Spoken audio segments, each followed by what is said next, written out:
পর্যন্ত অনপ্যাসিভের সবচেয়ে গুরুত্বপূর্ণ যে বিষয়টি সেটা হচ্ছে জিমেইল। কারণ আমাদের ফাউন্ডার হোক, ইকোসিস্টেম হোক, এর যদি আমরা পাসওয়ার্ড কারো নিয়েও ফেলি, আমি যদি সেখানে অ্যাক্সেসও নিয়ে নেই, অথবা আমারটা যদি কেউ নিয়েও নেয়, আমার যদি জিমেইলের অ্যাক্সেস থাকে তাহলে আমার আইডি কেউ নিতে পারবে না। এখন পর্যন্ত জিমেইলই সবচেয়ে বেশি ইম্পর্টেন্ট আমাদের আইডির জন্য, যার কারণে আজকে জিমেইল এই বিষয়টা আজকে রাখা। তো জিমেইল পাশাপাশি আরো একটা কারণ আছে, আমাদের যে প্রোডাক্টগুলো নিয়ে আমরা এখানে ডিসকাস করি বা প্রায় লাইভের যে প্রোডাক্টগুলো আছে এখন পর্যন্ত লাইভে আছে, সব প্রোডাক্ট নিয়ে কিন্তু আমাদের মোটামুটি আলোচনা হয়েছে। তো পাশাপাশি আমরা আমাদের সমসাময়িক বা আমাদের একই ধরনের যে প্রোডাক্টগুলো মার্কেটে আছে, আমরা সেই প্রোডাক্টগুলো নিয়েও ভালোভাবে জানার চেষ্টা করব। তারই একটি অংশ এই জিমেইল নিয়ে আমরা আজকে শুরু করলাম। আমরা পর্যায়ক্রমে ফেসবুক এবং অন্যান্য যেগুলো আছে, জুম বা প্রত্যেকটা প্রোডাক্টেরই একই ধরনের প্রোডাক্ট যেগুলো আছে সেগুলো আমরা জানার চেষ্টা করব, কারণ আমরা যদি সেটা না জানি তাহলে কিন্তু কম্পেয়ারটা করতে পারবো না। তো এই কারণেই আমরা জিমেইল নিয়ে আজকে এই টপিকটা রাখা। ম্যানেজে যাওয়ার পরে আমরা home, personal info, data and privacy, security, people and sharing, payments and subscription, about এই অপশনগুলো দেখতে পাই। এর মধ্যে পার্সোনাল ইনফোতে তো তথ্যগুলো এগুলো ঠিকঠাক মতো আছে কিনা সবার আমরা আমাদের আইডিতে যেমন দেখবো ইকোসিস্টেমে, পাশাপাশি আমরা জিমেইলটাও চেষ্টা করব যে আমাদের এনআইডির সাথে মিল রেখেই নামগুলো রাখার।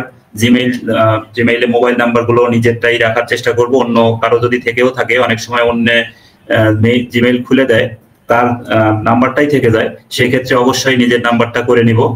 খুব কম সংখ্যকই হয়তো এরকম আছে, তারপরেও যদি কারো থেকে থাকে আমরা সেটা নিজের নাম্বারটা চেঞ্জ করে নিজের নাম্বারটা দিয়ে নেব, যে নাম্বারটা আমরা সাধারণত ব্যবহার করি আমাদের এই অনপ্যাসিভের আইডি বা ইকোসিস্টেম বা ফাউন্ডারের ক্ষেত্রে।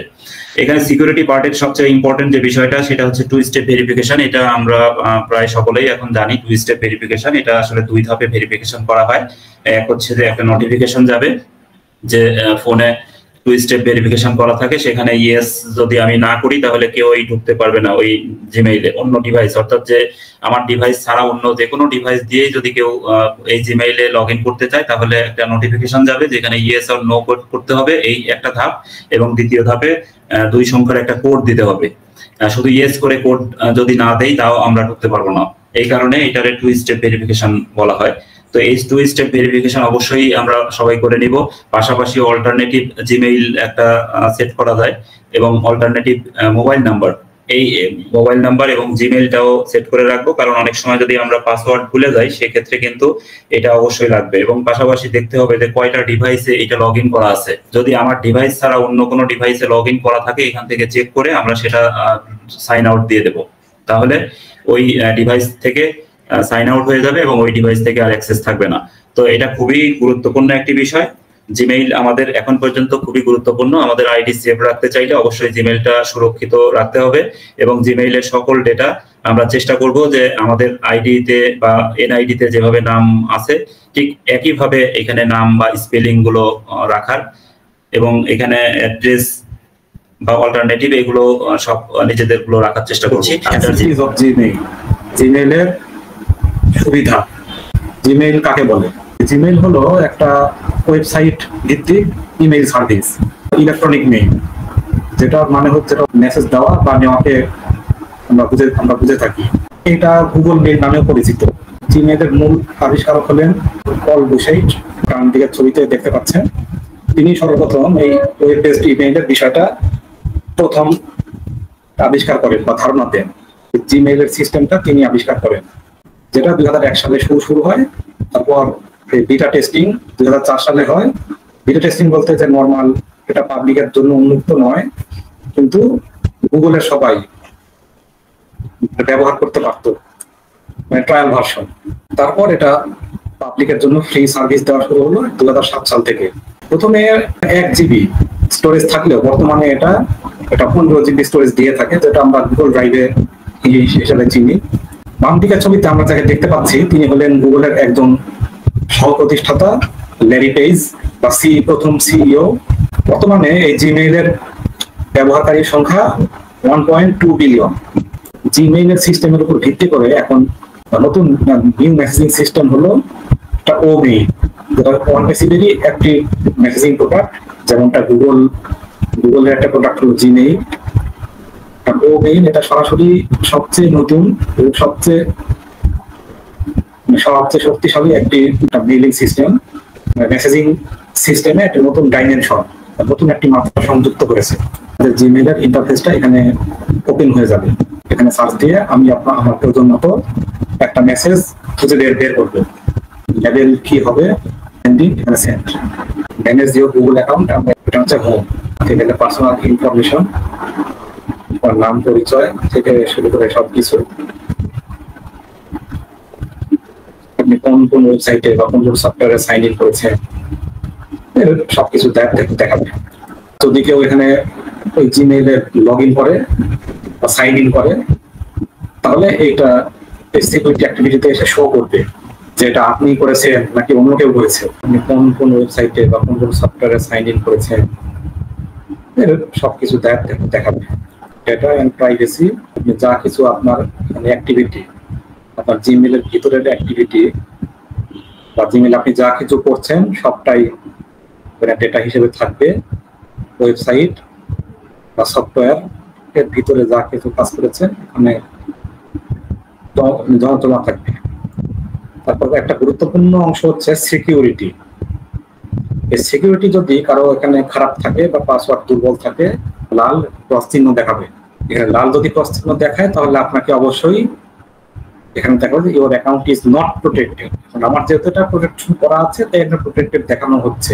বা যদি কেউ এখানে ওই জিমেইলে লগ ইন করে বা সাইন ইন করে, তাহলে এইটা সিকিউরিটি অ্যাক্টিভিটিতে এসে শো করবে যে এটা আপনি করেছেন নাকি অন্য কেউ করেছে।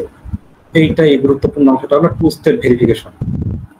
টু স্টেপ ভেরিফিকেশন হলো প্রথমে চাইবে পাসওয়ার্ডের পরে সরাসরি মোবাইলে ইয়েস অর নো অথবা সরাসরি ফোন নাম্বারে মেসেজ দিয়ে এটা ভেরিফাই করবে। পাস কি বা সিকিউরিটি কি, এটা একটা অপশনাল বিষয়। এর জন্য প্রথমে আবার এখানে পাসওয়ার্ড দিয়ে লগ ইন করতে হবে। এটা ফিজিক্যাল বা হার্ডওয়্যার কানেকশন, এটা ইউএসবি পোর্টের সাহায্যে এটা পাস কি সেট করতে হবে। এই অপশনটা হলো পাসওয়ার্ড। এই পাসওয়ার্ডটা এখানে যে কোনো কিছু হতে পারে, তবে এমন কিছু হওয়া উচিত, আমি ব্যক্তিগতভাবে পরামর্শ দিচ্ছি। এমন কিছু দিবেন পাসওয়ার্ড হিসেবে যেটা সাথে আপনার কোনো সম্পর্ক নেই। আর অবশ্যই এটা অন্তত পক্ষে 8 অক্ষরের হতে হবে। এটা পাসওয়ার্ডটা স্কিপ করে অন্যভাবে ভেরিফিকেশন বা অল্টারনেট ভেরিফিকেশন করা যাবে। কয়টা ডিভাইস থেকে আমার গুগল অ্যাকাউন্ট লগ ইন করতে আমার কয়টা ডিভাইস ব্যবহার করা হচ্ছে। টু স্টেপ ভেরিফিকেশন ফোনস, এখানে লাগবে ফোন নাম্বার, আবার রিকভারি ফোন, কোনো কারণে পাসওয়ার্ড ভুলে গেলে বা ভেরিফিকেশন ভুলে গেলে এখানে ফোন নাম্বার হিসেবে দিতে হবে। আর রিকভারি মেইল হিসেবে একটা জিমেইল অ্যাড্রেস এখানে অ্যাড করতে হবে। এটা অপশনাল, রিপোর্ট এন্ড শেয়ারিং। তো এখানে আপনার যদি ফোন নাম্বার, ফোনের ক্ষেত্রে বিভিন্ন কন্ট্যাক্টস বা আপনার ফোনে সেভ করা ফোন নাম্বার দেখাই যাচ্ছে, এটা অটোমেটিক্যালি এটা আপলোড হবে। বা লোকেশন, তারপরে বিজনেস ফিচার, রিকমেন্ডেশন, অ্যাডভার্টাইজমেন্ট, মানে এসবই শো করা হবে। এরপর আমরা দেখবো পেমেন্ট অ্যান্ড সাবস্ক্রিপশন। তো এখানে আমি যেহেতু গুগলের কোনো ইনকামের কোনো কাজ করি না বর্তমানে, তাই এখানে এখন কোনো পেমেন্ট সিস্টেম শো করছে না। যারা করেন তাদের ক্ষেত্রে এটা শো করবে। এটা হচ্ছে সেটিংস, এটা আপনি আপনার মতো পছন্দ করে বিভিন্ন রকম পরিবর্তন করতে পারবেন। এটা হচ্ছে গুগল ক্যালেন্ডার, এটা হচ্ছে গুগল কিপ, টাস্ক, রিমাইন্ডার, এটা হচ্ছে কন্ট্যাক্টস। মোটামুটি আমরা গুগল অ্যাকাউন্ট বা জিমেইলের প্রায় সব বিষয়েই দেখে ফেললাম। ধৈর্য সহকারে আমাদের এই ভালো না লাগা সেশন দেখলেন, এজন্য আমি সকলকে আন্তরিক ধন্যবাদ জানাচ্ছি। সাথে আমরা একটু ফিডব্যাক নিয়ে নিতে চাই যে আজকে সেশনটা কেমন হলো। আমাদের এই প্ল্যাটফর্ম, সেখানে এটা টোটালি শেখার জন্য, আমরা সবাই লার্নার। আমাদের যারা আইটি স্পেশালিস্ট আছেন তারা তাদের গুরুত্বপূর্ণ কাজকর্ম রেখে আমাদের জন্য এই অজ্ঞ মানুষগুলোকে কিছু শেখানোর জন্য আপ্রাণ চেষ্টা করে যাচ্ছেন সেই শুরু থেকেই। আমি ধন্যবাদ জানাই এই উদ্যোগকে।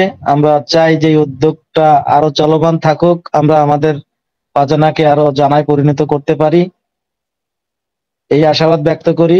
মনির ভাইকে অসংখ্য ধন্যবাদ জানাই, উনি অনেক ব্যস্ত থাকেন, তারপরে এই যে রাত 10টা থেকে প্রতি শনিবারে প্রায় 12টা পর্যন্ত আমাদের জন্য সময় দেন, এবং যারা টেকনিক্যাল পার্ট প্রেজেন্ট করেন তাদেরকে তো অবশ্যই প্রস্তুতি নিয়েই কথা বলতে হয়। তো তার জন্য নিজের কাজকর্মের মাঝেও এক্সট্রা সময় বের করে আমাদের জন্য সময় দিতে হয়। তো যারা এই কাজগুলো করে যাচ্ছেন তাদেরকে আমি ধন্যবাদ জানাই, আন্তরিক মোবারকবাদ জানাই, এবং সামনের দিনগুলোতে আমরা আরো নতুন নতুন জিনিস শিখতে পাবো এই প্রত্যাশায় আমি আমার কথা শেষ করলাম। আসসালামু আলাইকুম।